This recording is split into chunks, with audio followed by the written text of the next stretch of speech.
Evangelist Jonathan Shuttlesworth, thank you for watching today's broadcast. I want to make you aware of a couple things. Number one is you can get my podcast on any of the platforms that are listed on the screen right now.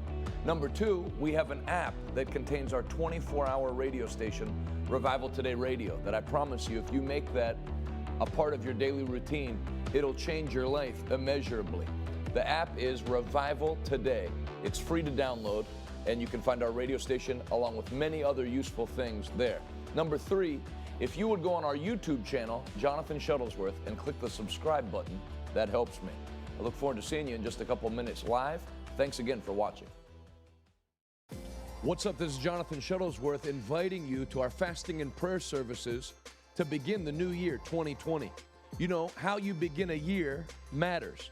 And when you begin it in fasting and prayer, anyone will tell you that's participated with us in the past that you see God do amazing things. Look at the change in the nation since we've started doing these meetings and praying for America. And then you talk to people who have been a part of it. The same God that's bringing great change to America brings change to the people who take time to humble themselves and pray on behalf of their nation and their church and their generation. So I don't want you to miss out on it. January 2nd through the 22nd at Champion Christian Center, every day at noon and 7 p.m.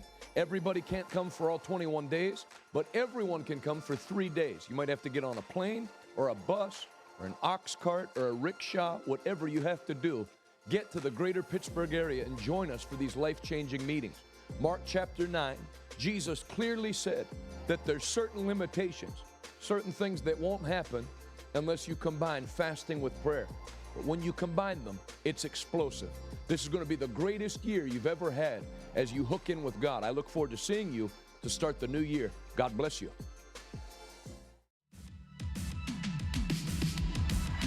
And God will do two things tonight. Y Dios va a hacer dos cosas. That demon that's assigned to your life, He'll pick him up and throw him out of here. Ese demonio que está asignado, Él lo recoge y lo And then lanza. He'll minister His power to your body. I came to get this message to the people. Yo vine a traer este mensaje a la And gente. no devil in hell is going to stop it.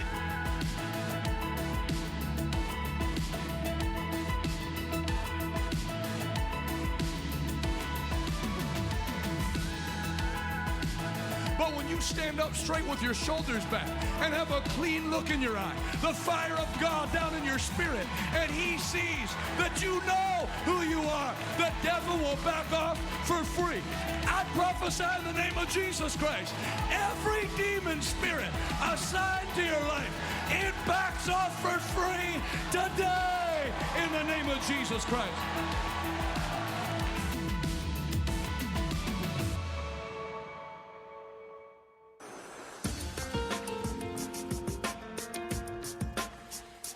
Fasting guidelines. Number one, very quickly, commit yourself to God in consecration to fast and pray.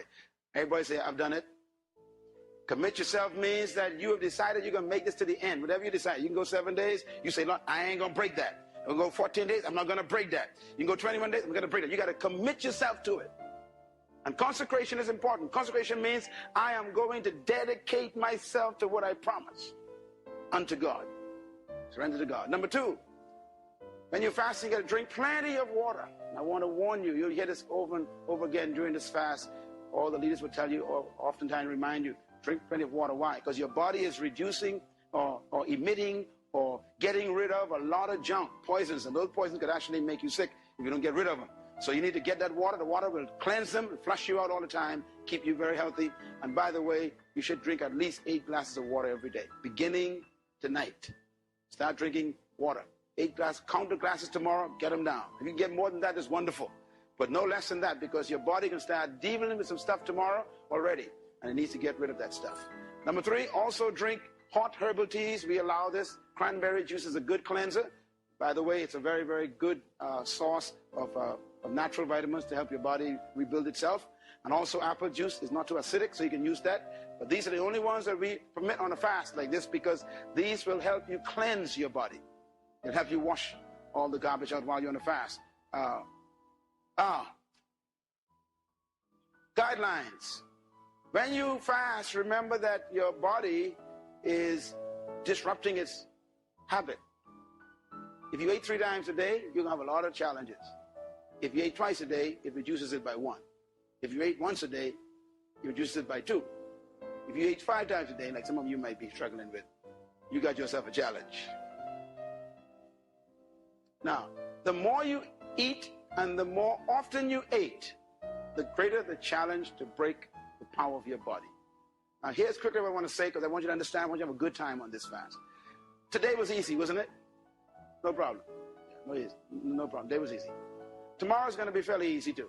You're going to find it, but you know, if you ate breakfast and lunch and dinner, at those times, you will find that your saliva will begin to talk to you, because that's, remember that your tongue is tied to your rectum. Okay? Everybody all right with that? Yeah. Your tongue is the top of your rectum. Your rectum is the bottom of your tongue. It's just one big cord. The middle of it is called your intestines, and attached to it is your stomach. Your stomach is a part of your tongue and your rectum. Your intestines is a part of your tongue and your rectum. Now, when you eat food, it goes down into your stomach. Your stomach then produces gases, acid gases. Everybody say acid gases. The gases they produce, gastric juices, they call it gastric juices. And what they do is the acid breaks down the food you just ate, and it actually makes it absorbable to go into the lining of the stomach, and then it goes, of course, down into the intestines. The intestines then take all the things from it that you need to get, you know, and then it takes the garbage and put it inside your rectum, and then it comes out. Now, the stuff that is liquid, that is garbage, the body would take it and put it in the kidneys.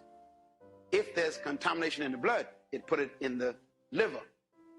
If it's just junk, garbage, it puts it in the rectum. Okay, in the lower intestines. And so what the body's doing is it's producing this juice to break down the foods. Now, I want you to think about acid, okay? The first thing that your stomach produces is acid when food comes. The acid breaks down the food. Everybody with me? Once you get ready, it's going to happen tomorrow, so I want you to get used to it. When that acid comes, the acid is timed because of your habit. Your brain sends a message. 8 o'clock, time to eat breakfast. So the brain knows that every 8 o'clock every morning you eat breakfast, or 7 o'clock, whatever. 7 o'clock, you always eat this cereal or juice or apple or something. The brain is used to that. It's called habit. So the brain says, here comes cereal. There ain't no cereal there, right? But the brain is telling the body, here comes cereal. Why? It's 7 o'clock. So the brain says, get ready, stomach. Stomach says, thank you very much. And then the neutrons send a message to the stomach, produce gastric juices. Why? Cereal is coming. So no cereal comes down because you're fasting. But the stomach produces the gastric juices, acid. Now the acid, acid burns, doesn't it? So the acid now is looking for the cereal. I said, where's the cereal? And so it has no cereal to digest, so it begins to digest the lining of the stomach. Now your stomach is filled with food that's been there for 7 months to a year. Did you know that? Doctors talk to me. See, Dr. Simmons will tell you that. Your colon is so full of old food, you'll be afraid to look at it. You got food in your stomach that's been there for 7 years. What do you think causes colon cancer? Colon cancer is rotting food that's been there for 7, 8 years that's finally rotting the lining of your colon. The colon is your intestines, old food. Now, that's why fasting is good. Fasting finally gives the body a chance to start burning out all the garbage that's been caked up along your stomach. The old pipe in your back has been there for 7 years, the old pipe, 10 years, old pipe. You put your finger on the old pipe. Okay, move a little thing on your zinc tonight and just put your finger there and lift it up. And you'll see all that stuff that's been, all that old soap, all that old grime, old hair and thing. That's how your stomach looks. That's how your intestine looks. Old food. Now, every time you actually use your basin, whatever you flush goes past all that. It stays. Am I coming through? That's how your system works. So when you eat new food, it doesn't push out the old food, you don't think it does. The old food is so caked up on the corners and the walls of your intestines and on your stomach that the new food just comes through and comes out. And then some of it stays and cakes up. So it keeps building, and then you end up with cancer of the stomach, cancer of the colon, etc. What happens when you're fasting is the fasting finally gives the gastric juices a chance to start burning the stuff caked up on your stomach. And that's when you say, I got gas. You are correct. The acid begins to what? Burn the lining of the stomach, all that stuff, and it gives off the gas. So your stomach becomes bloated by the gas. Simple solution. What's another word for releasing gas? Anyhow, I can't. You're smart. What's that? A nurse would tell me. What is it? Flatu? Say it again. What? No wonder why we say pump. What's it? It's a deep word, man. Flatulence. Flatulence. I am flatulating. No one can remember that word.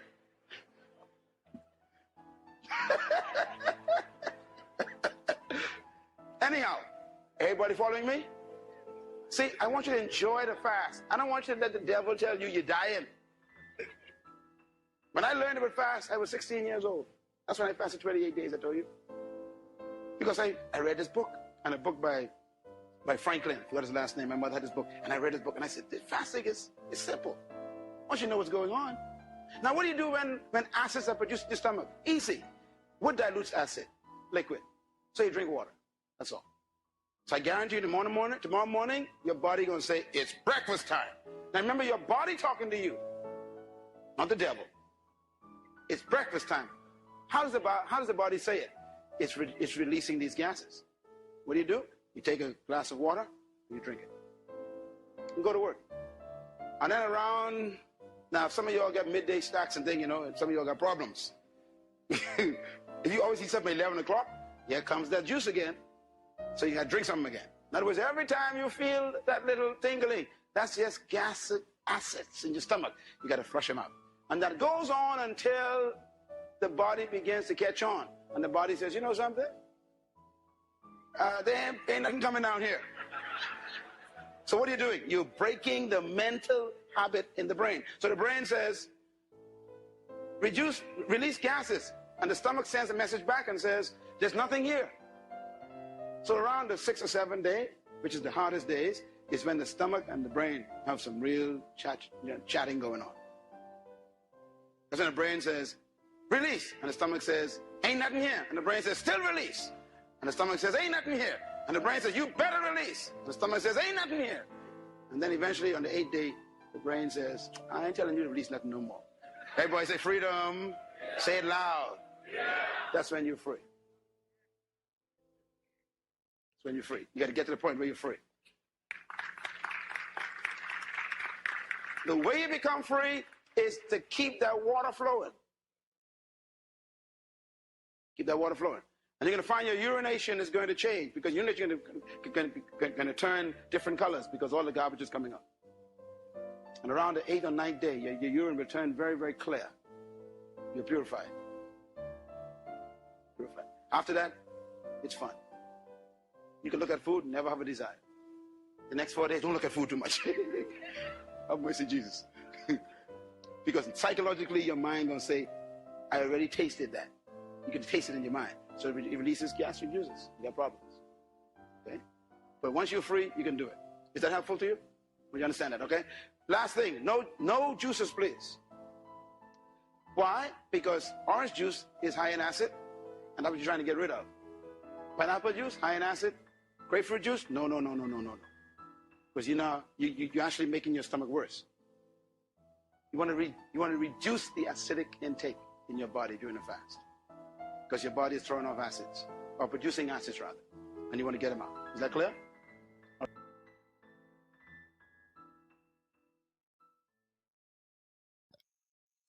Hi, thank you so much for watching. Please remember you can support our work on our Patreon page and you get access to exclusive content and full videos. And please hit that subscribe button if you haven't done so and click the notification bell to be the first to receive newer content. Please don't forget to like and share this video with your friends to be a blessing to them.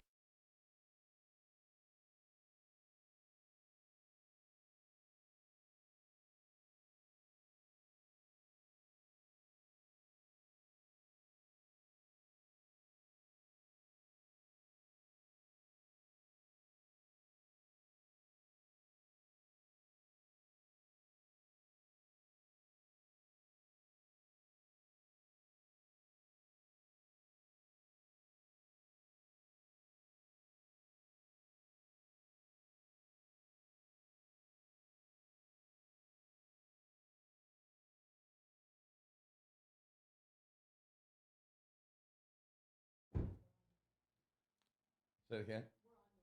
No, I know.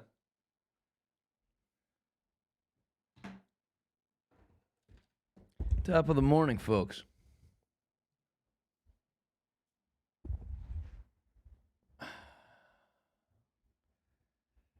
It is cold outside. Like, too cold. What is it, 14? 12? That's Fahrenheit, my European and Canadian, South African friends. Let me see what it is. 25? I don't think so. Now I'm going to turn into one of those feels like people. Top of the morning, everybody. I'll be in Tennessee this coming Sunday. You put the graphic up, Mr. Rom? Is Rom here? Or did he have some fake emergency at his house again? January 26th through the 31st. River of Tri-Cities Church in Gray, Tennessee. So I'd love for you to come, and I'd love for somebody to tell me where that is. Because I've never been to Tennessee in my life. 23 there, yeah, we got you beat by 2 degrees. I'm telling you, man, it is cold.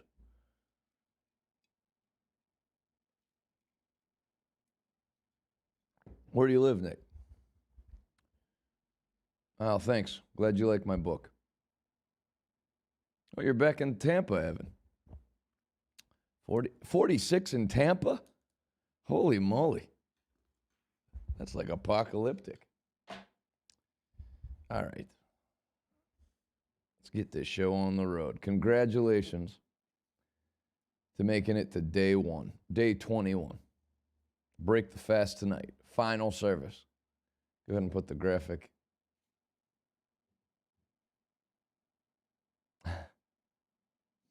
Wendy, if you'd have come last week, it was 64 here. Prayer and fasting at Champion Christian Center. Tonight is the last night. Today is the last day. Noon and 7. We started earlier than everybody else. Most people started on the 6th. We started on the 2nd. And I bet you're glad you did now. I don't know, Mom. Do you wear cowboy boots in Tennessee? I read a thing that it's like west of the Mississippi is bolo ties and cowboy hats, and then cowboy boots is anywhere south of the Mason-Dixon line. So I guess it would, but I don't know. I feel like kind of like rural Louisiana and Texas is about the furthest east that stuff flies without getting weird looks.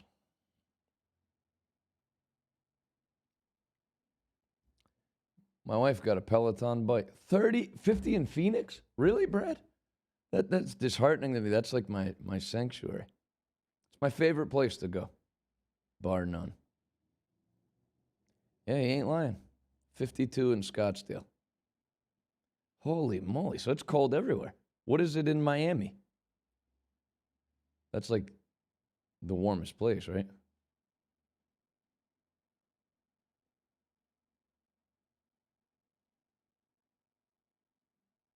$48 in Miami.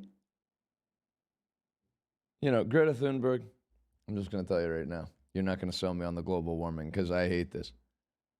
And they say it could happen by like 2100. I'll be 120, so it doesn't matter to me if the whole place is on fire.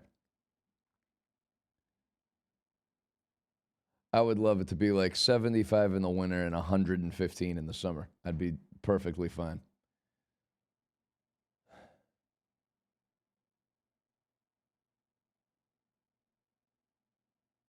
Yeah, I guess it's cold everywhere. I mean, if it's 52 in Scottsdale and 48 in Miami, then it's cold everywhere. Oh, that's interesting, Shirley.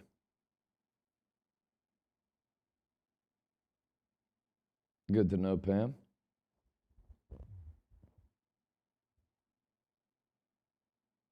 Is that true, Wesley, or that's a joke and I'm gullible? Oh, yeah, I love Phoenix. Very much. Yeah, all right. My mom just backed it up. I heard a news report that iguanas are falling out of trees in Miami because they faint when it's cold, and people are told to beware. It's like a falling iguana warning. That's insane.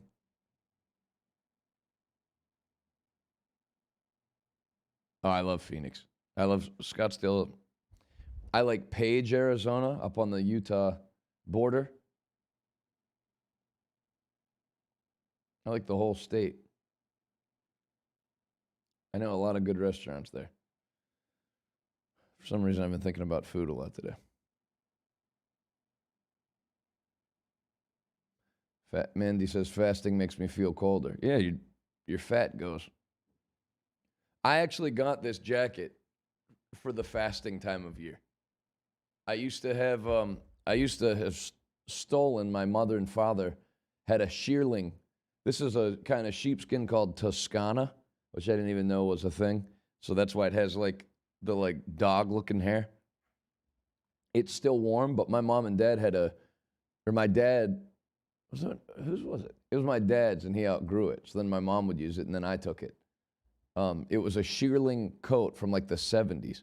It ended up getting, if you don't keep the skin moisturized, then it ends up tearing at the seams. It gets dried out. That coat was so warm, and I used to love it on fasts. My Uncle Terry used it one time on a fast. So we used to call it the fasting coat because, we did do a long fast in January, and it's freezing, and all your fat goes away. The first time Adalis, when I was dating her, the first time she ever met my Uncle Terry, he was on a 40-day fast, and he was at like 161 pounds. But she didn't know that he was on a fast. She just thought that's how he looked. So then she saw him again normal at like 210, and she was like worried about it. She's like, man, your uncle's put on a lot of weight. I was like, no, he lost a lot of weight when you saw him. Yeah, you need a warm coat for sure. 15 degrees in New Hampshire.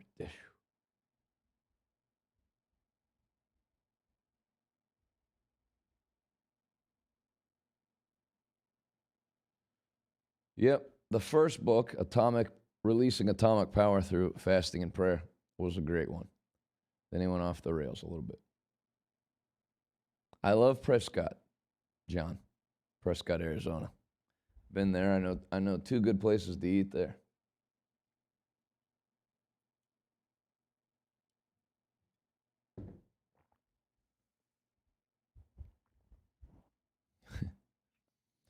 First thing I'm going to eat is that's what I'm going to get into.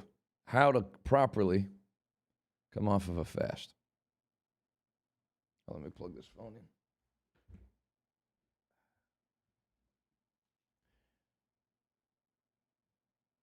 Because I can't start eating for real till probably about Saturday at the earliest. How to properly break a fast, 7 pieces of advice. Number 1, if you've been breaking every night at 6, then you can eat. If you've not been breaking every night at 6, you need to take 1 day for every week you were on a fast to come off the fast. This is very, very important. I know a guy, wasn't the brightest guy. He did a 21-day fast, mostly water. He might have done all water. And he broke it with a Wendy's triple bacon cheeseburger and went to the intensive care unit for 3 days. Had to pump his stomach. He almost died. And you can literally die coming off of a fast. Because if you've been doing a real fast, it's like my dad did a 40-day fast. For the first 21 days, he did only water. If he would have had juice on day 22, he would have messed himself up because of the acidity and stuff. So if you've been doing, like I've noticed some people have, some people to look at them, you can tell they've done nothing but water. When somebody, good evening from China? We got China watching? That's awesome. What part of China? Lolo. That is cool. I didn't know like the regular internet went into China. Makes me happy.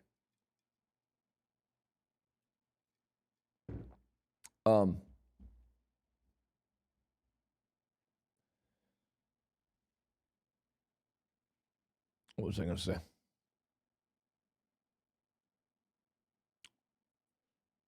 You take 1 day for every week you're on the fast to come off. So for 21 days, you take 3 days to come off the fast.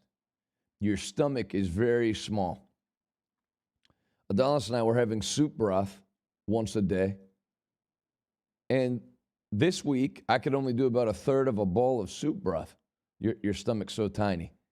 Then all your digestive juices haven't been used, and they're concentrated. So I could like eat all, you mess yourself up. 1 day for every week you're on the fast. So, for example, you start with like, help me out, Mom. What would you start with? My dad used to do like lentil soup. You could do like a chicken noodle soup without the chicken. Yes, yeah, that's right, Murray. So my dad had to do like diluted juice and diluted soup broth, like half juice, half water. My mom says the first time I ever fasted was in Bible college. I knew nothing about fasting. I did a 3-day fast. The first 3 days of every month, 0 food or water. Each month I would come off the fast by eating whole cakes, 12 donuts, and subs. Thank God for his grace, my poor body. And the Lord help my mom out. 3 days you're okay. Although what my mom did is not recommended. But 21 days, you need to be careful. Oh, you're a South African student in China. That's awesome, Lola. What part of South Africa are you from? Now you got me curious. You're welcome, Code 7. Yeah. John Castellano says rice and chicken broth. Yeah, you can do soft stuff, soft noodles. But I would do like a soup. Now, here's the litmus test, not to be crass. But if you've stopped pooping, that's when you have to be careful.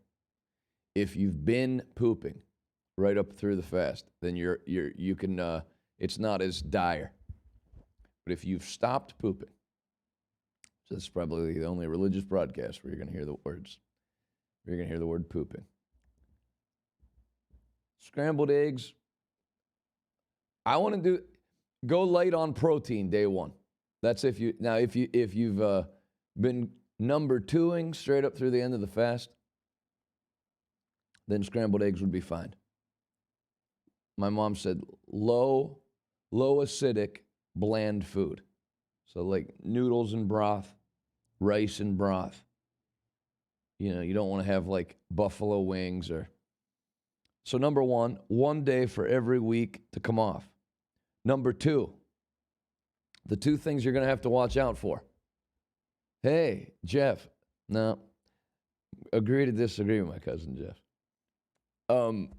Number 2, and again, this is number 2 in the notes, not what I was referring to earlier. 2 things you're going to have to watch out for, and I learned this the hard way.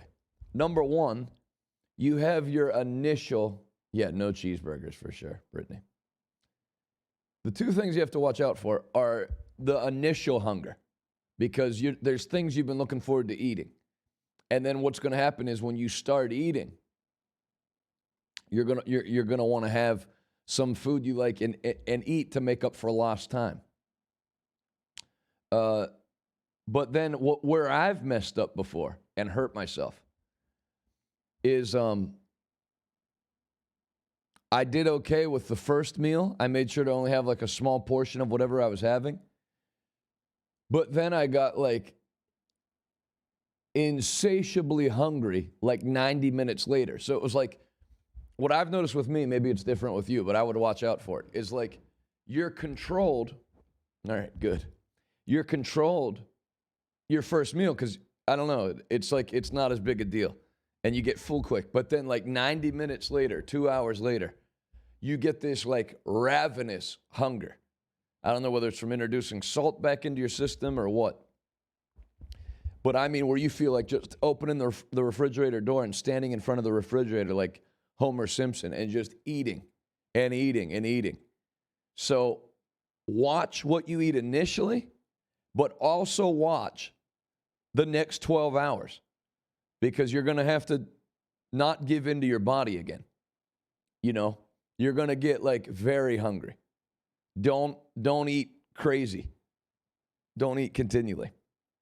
Number 3, now is your chance to get off of sugar, soda, or anything that you lost a taste for that's bad for you. You know, if I were you, and I've done all Pretoria. I love it there. If I were you, you know, sometimes you think like, man, I can't wait to start having like all the stuff I couldn't have again. Well, why don't you take inventory?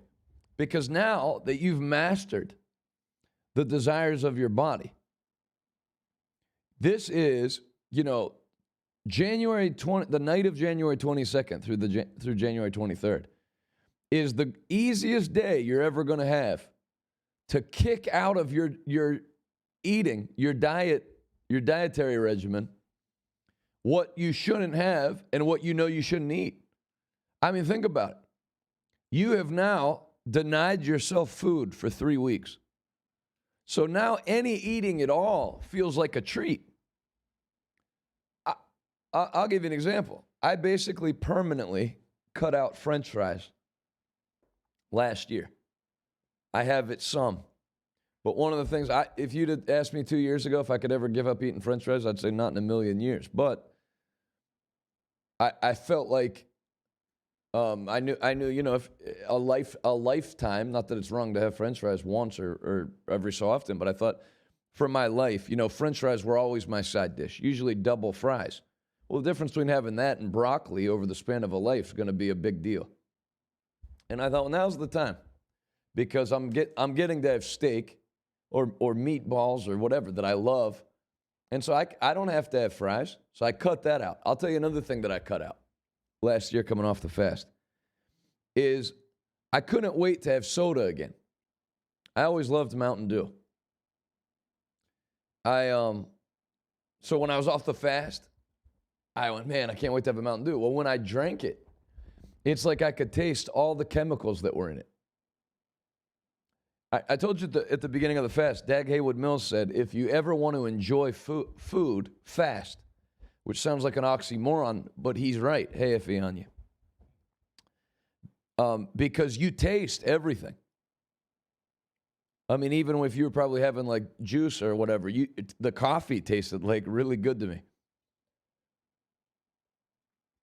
You can taste like all the ingredients in it and stuff. So like when I went to have soda again, I could taste the artificial stuff in it, and it hit me wrong. So like a dummy, you know, I went, well, I'll just tough it out. You know, I'm sure after I have 2 or 3 cans, I'll start getting a taste for it again. And then I thought, why am I trying to get back into soda? You know, this is my chance to cut it out. So whether it's soda or whatever it is for you that you like having, but you know you shouldn't have, this is the chance to kick it out for good. Because you can do it. You know, you've mastered your flesh. You've put it under subjection. So my advice is, now that you're going to start introducing food, this is coffee with monk fruit and half, and it has ice cubes in it too.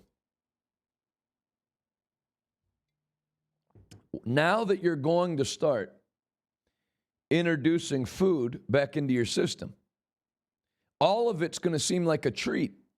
It would seem like a treat to have a little square of sharp cheddar cheese or whatever. So, you know,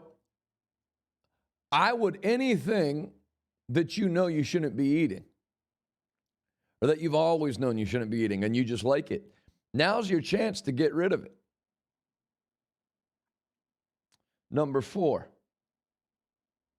I would recommend to begin intermittent fasting on the tail end of this fast.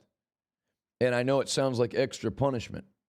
It's like, well, are you kidding me? You're going to put like another restriction on my eating after restricting it these 21 days? You know, I've already done a whole broadcast on the benefits of intermittent fasting, or it's also referred to as time-restricted eating. you're going to puff up like a puffer fish, like a blowfish, if you if you go hog wild on your eating, because your metabolism. I mean, I lost like 21 pounds, maybe a little more, 23, and probably 15 pounds of it were the first week. So the last 2 weeks, I lost next to nothing, especially the last week. So your metabolism's way slowed down. Why? And I've known this from guys who fast. They balloon in weight because when you come off the fast, you'll put that weight back on like breathing. So I would recommend, especially because you have your flesh beat, there's so many benefits to intermittent fasting. It would seem very easy to do because you've not been eating 6 a.m. to 6 p.m. So to be able to start to just not have to go till noon or 1 and be able to eat till 8 or 9 p.m., that's easy. I would do that. I would not make the mistake of coming off the fast and just making up for lost time with your eating. So my number 4 is to begin intermittent fasting.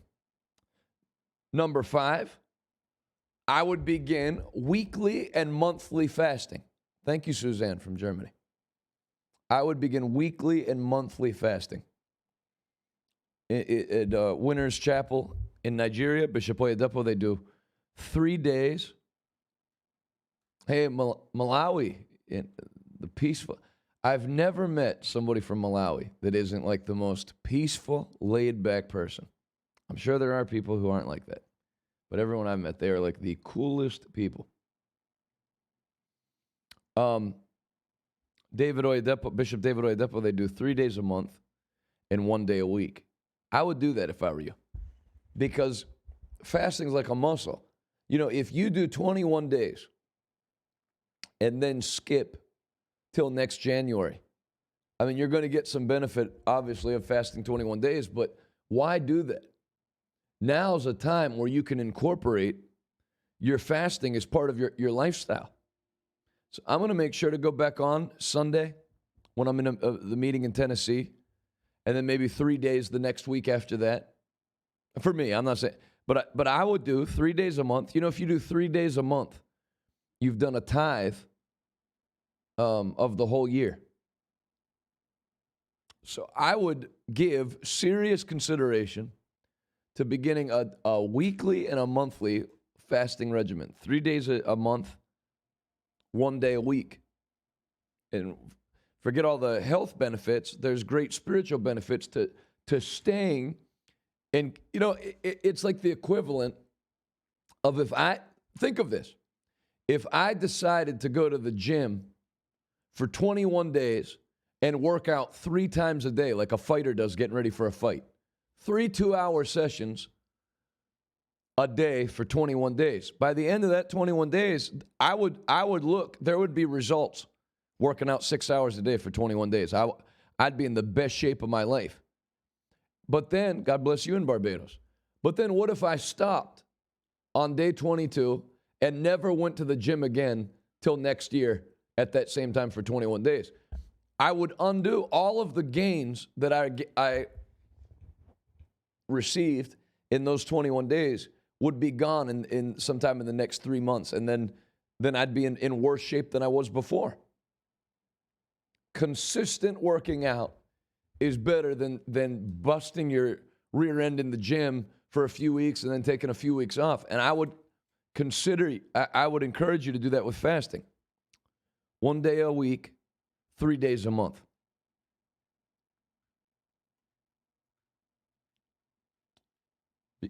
So what's that? Number 5? 1, 2, 3, 4, 5. Number 6. Stay spiritual. Write that in the comments if you would. If you guys can refresh Facebook. Stay spiritual.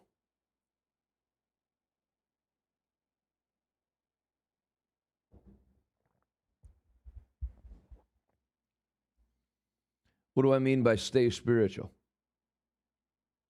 I mentioned it, I don't remember what day it was.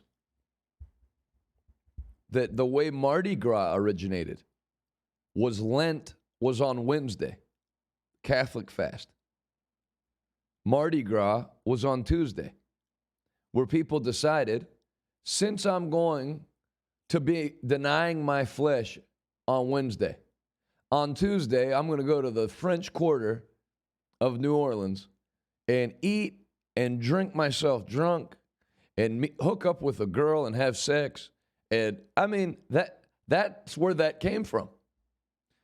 Fat Tuesday before Lent Wednesday. That's what your flesh has a tendency to do. Oh, thank God this fast is over. Man, I'd be careful. Because just like it doesn't make any sense to work out 6 hours a day at a gym for 21 days and then quit the gym and start going to McDonald's 2 times a day, that will majorly outweigh the 21 days you worked out, the 344 days that you decide to go to McDonald's 2 meals a day. You're going to have a tendency, if you're not careful, your flesh is going to come back alive to a degree. Your flesh is never going to be more crucified than it is right now. And so you're going to be like, man, I've been in church 2 times a day, plus watching Jonathan's broadcast. I've basically been given 3 times a day to the Lord. Now I'm going to just not pray. I'll take a week off of praying, and 1 week will turn into a month. And you don't want to have a reverse Mardi Gras, where now that the fast is over, you Mardi Gras. So my advice, number 6, is stay spiritual. After beginning to work out at the gym last February, it was the first time I ever did that. And then I had an idea. I'm going to see if I can string together a complete sentence here in the next 90 seconds. I had a thought because I knew how I felt. What happens when you work out is you feel like, man, I just ran on a treadmill. I did those Russian ab exercises, the Russian twist. I did all this stuff and it worked out hard. I'm hungry. I've earned some food. And you go out and eat a ton. Well, if you watch, you're not burning that many calories on a treadmill and stuff. If you keep the calorie counter on the treadmill, the digital calorie counter, it's one of the most depressing things on planet Earth. Because you run for like 4 minutes, you've burned like 170 calories. It's like a snack bag of Cheetos.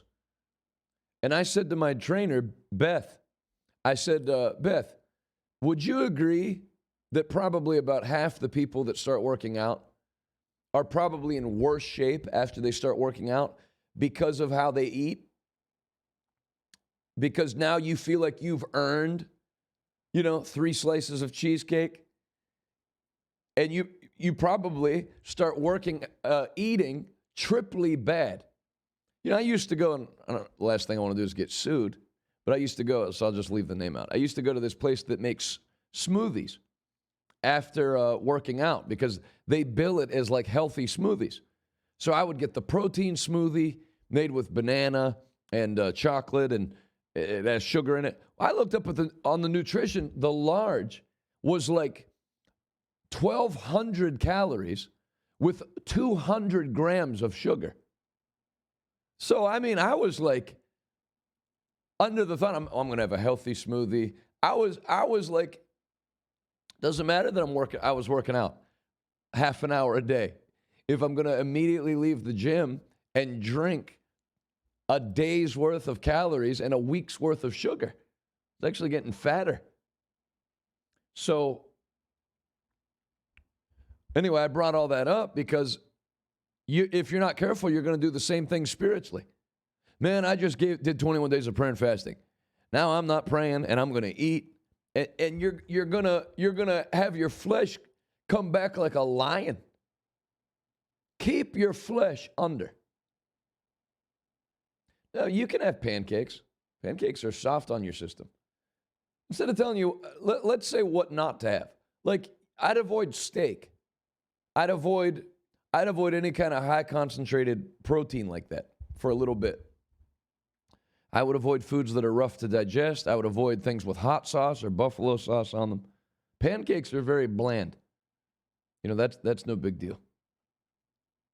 So just like people mess that up, that's why they don't notice any results at the gym. That's my trainer had a saying, you can't out-train bad nutrition.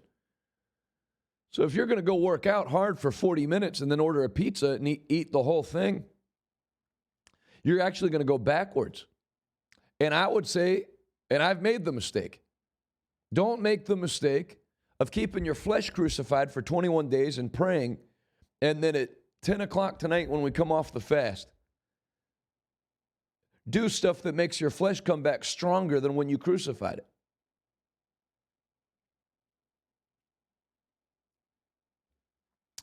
Number 7. And finally, know that the best results are still to come. Whatever results you experienced from this fast, whatever testimonies came in while you were on the fast, the greatest ones are still to come in. The Bible works by seed time and harvest. Everything God does works by seed time and harvest. And fasting is spiritual. Fasting and prayer is a spiritual seed that you've planted into your future, where you're going to reap the results all of this year and all of this decade. You know, don't be a fool that comes to the end of the 21 days and say, well, you know, I didn't really notice that much of a change. That's like paying your tithes and giving an offering, and after 24 hours saying, you know, I didn't really notice much of a change. You plant the seed, your harvest is sure, and harvest season will come. Many of us have experienced great testimonies while we were on the fast. I have. I know many of you have, but it's not over yet. You know, we doubled our office space the first week of this year. That was probably procured through fasting and prayer last year. So that was 11 months after we finished. You're going to have residual effect from this time of fasting and prayer for the rest of the year. You can write that down. The best is yet to come. That's great to hear, Christoph. Good to hear, Double Grace. Today is the final day of our 21 days of fasting and prayer.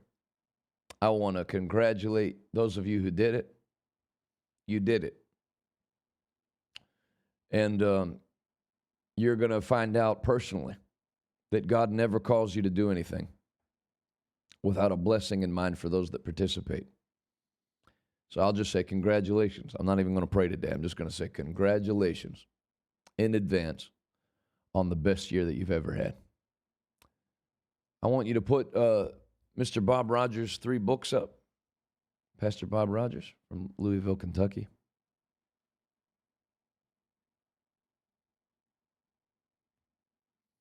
The Tree of Life by Dr. Bob Rogers. 7 Steps to Answered Prayer. My Prayers Move Mountains by Dr. Bob Rogers. And 6 Reasons to Pray by Dr. Bob Rogers. I'm going to send those 3 books, along with my newest book, Dominion Over Sickness and Disease, to everybody that sows a seed of any size today. And I want to strongly encourage you, if you have not planted a seed during the 21, and I know many of you have, but some haven't. And I believe somebody's going, you're welcome, Lindsay. I believe somebody's going to plant a seed today that's never planted a seed before, a financial seed, and you're going to plant a major one. Do not let this time of prayer and fasting go by without having released a major seed to the Lord. Jesus told you to do 3 things in Matthew 6. When you fast, when you pray, and when you give. Those 3 things put together release major power.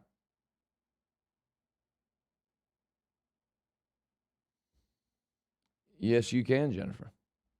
When we receive it, they'll send it to you.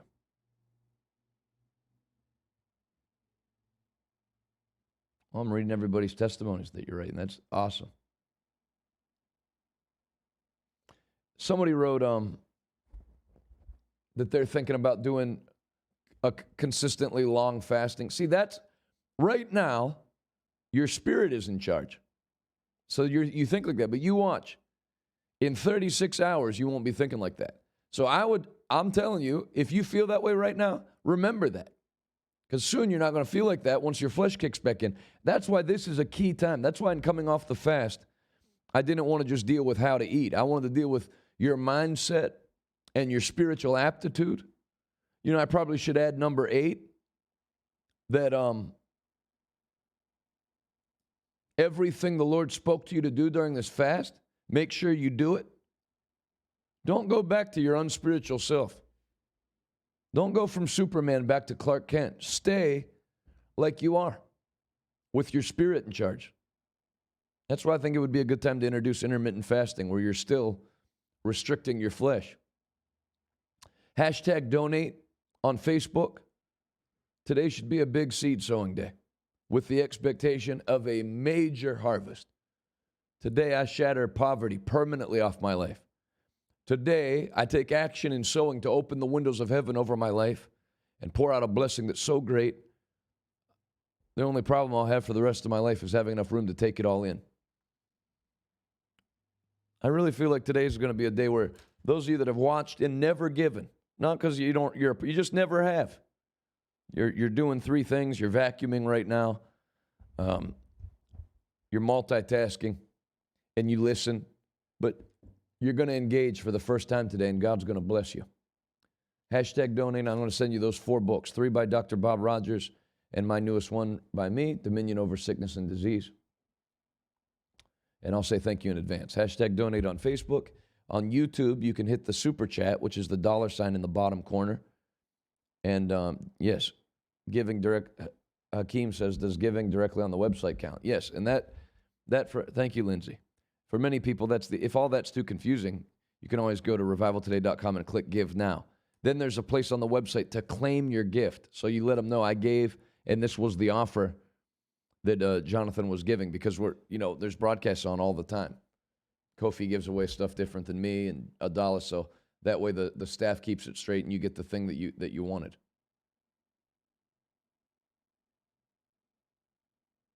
Awesome, Nancy. Awesome, Terry. My mom called very sick, and we prayed, and she was instantly healed. You're welcome, Jennifer. Yeah, it makes it easy to stay on the fast, to listen to teaching and preaching on fasting. So I wanted to help you out. We accept cryptocurrency, and we also have a ministry Cash App. Our ministry Cash App is RT Give.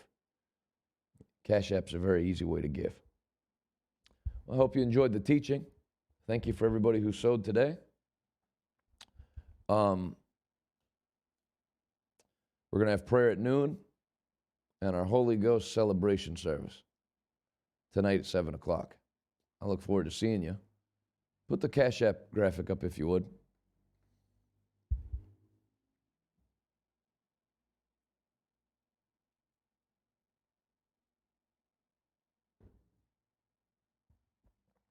Blanca said, how can we donate on YouTube? You should have. Hey, great job, Jenna. I remember you. You were at all the day services, I think. Maybe you missed one, but I think you were at every one for 10 days. You're a great lady.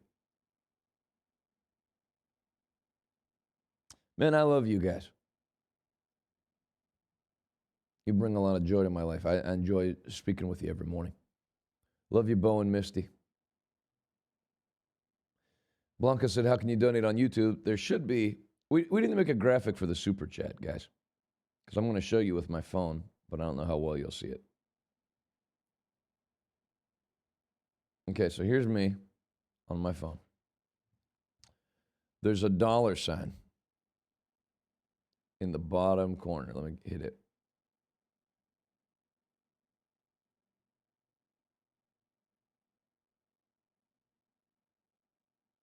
Okay. Right there, there's a dollar sign right by the comment. You hit it. It says super chat. You hit super chat. You can leave a comment, and there's a slider where you pick your amount. So my wife's goes up to $99. I don't know what happened. It used to be $500. So I guess it's different for everybody. And then you can give like that. So to me, that's an easy way to give on YouTube, but people seem to have a problem with it. So you can just go to revivaltoday.com and click give now. No, I wouldn't type in my address in the super chat. I would give and then put the thing up to claim their offer. We made this just to cut back on confusion so people don't get a gift different than what they were told they were going to get, because we do multiple broadcasts a day and the staff didn't know who was giving for what broadcast. revivaltoday.com/offer. I'll do that, Omira. Adalis is going to be in California this weekend preaching. You don't have a graphic for that, do you?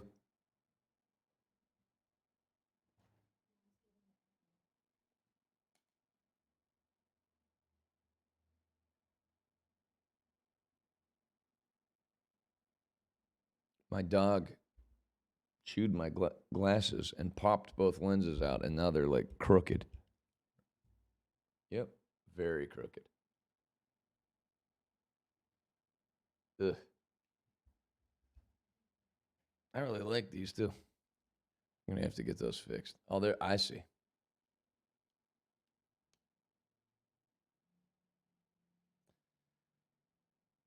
For the people that are listening by podcast in the future, sorry for the most boring podcast known to man.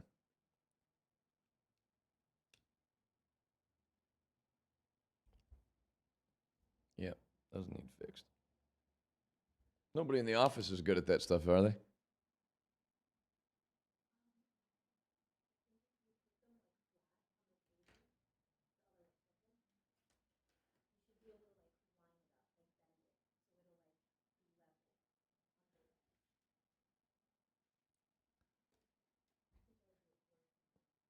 Go for it.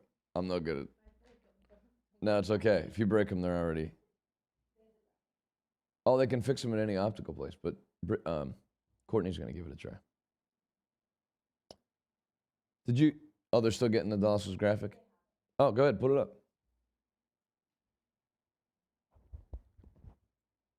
Fullerton, California, 114 North Pomona Avenue. And then she's preaching in Switzerland the week after that. The girl is amazing. That's a great picture, in my opinion. February 3rd through the 5th. You can take the bottom graphic on so people can see where she's going to be. Guys, you can take the bottom graphic off so they can see the address. There you go. Cinema 8, Schoflin, Switzerland. Schoflin, Schweiz. I think Schweiz is the city in Switzerland. And I'm sure I mispronounced everything. So my wife's hitting all the cool places, Switzerland and California. Me, I'll be in Tri-Cities, Tennessee. Wow, you did it. Nice job. Let's see. Yeah? Great job. Thanks a lot. Another miracle. My glasses that were dead have now come home. Slightly crooked or okay? Pretty good? Oh, it's the other. All right, good. All right, I'm happy. My mom got me these. They mean a lot to me. My mom, God rest her soul. Well, time to head on for noon prayer. Love all of you. Dallas is on. Oh, I see. Schweiz is Switzerland. Thank you, Nick.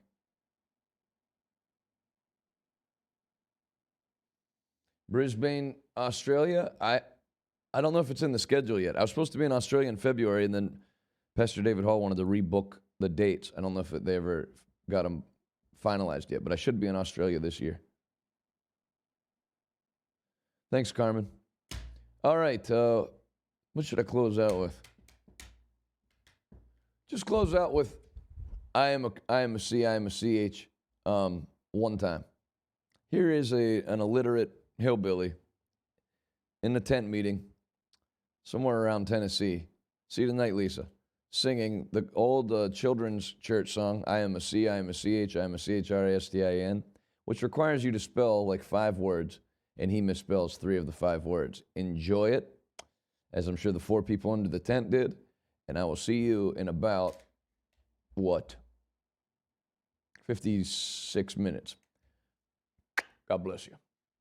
C-I-N, and I have C-H-R-I-S-T, and I H-E-A-R-T, and I L-I-V-E-T, and L-Y, I am a C, I am a C-H, I am a C-H-R-I-S-T-I-N, and I have C-H-R-I-S-T, and my H-E-A-R-T, and L-I-V-E-T, and L-Y, I'm a C, I'm a C-H, I am a C-H-R-I-S-T-I-N, and I have C-H-R-I-S-T and my H-E-R-T, and I will L-I-V-E-T-R-N-L-Y. I am a C. I am a C. Amen. Amen.